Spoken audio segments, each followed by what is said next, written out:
Hey, it's me again, and I've got another World War II story to relay.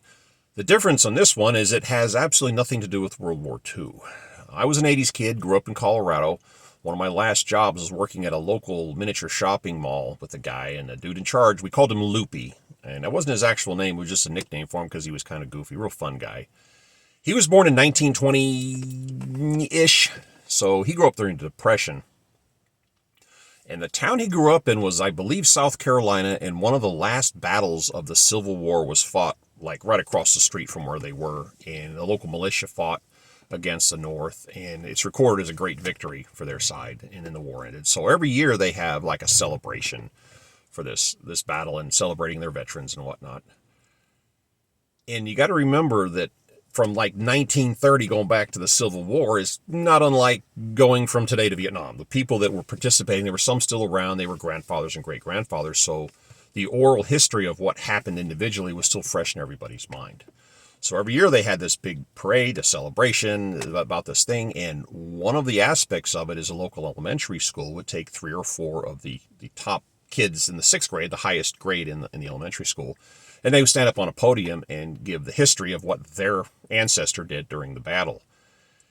And when he was in 5th grade, watching this happening, everybody's listening in to this big speech and all this stuff, a girl had transferred from the north, from like Pennsylvania, Ohio, somewhere.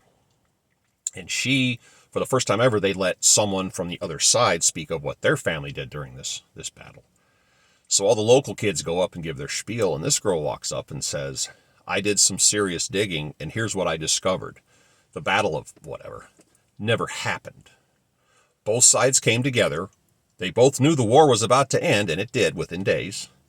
The leaders met in the middle and said, hey, let's not fight this out because it's just going to get a bunch of people killed, and nobody ever wants to be the last person to die in a war. And they came to an agreement not to fight. And then somebody broke open the whiskey barrels. And then somebody shot a few cows. And they had a barbecue. And everybody got drunk and got stupid. And woke up the next day all passed out. All the fighters from both sides laying in this field. And they got up and they said, here's what we're going to do. You go home and tell your family you kicked ass and took names. We're going to go home and we're going to tell our family we kicked ass and took names. And that's going to be the end of it. And they shook hands and split and went in their opposite directions. Oops. So Loopy says, and then the next year, I'm in 6th grade, and they're waiting to see who are they going to pick to give the speech. Guess what?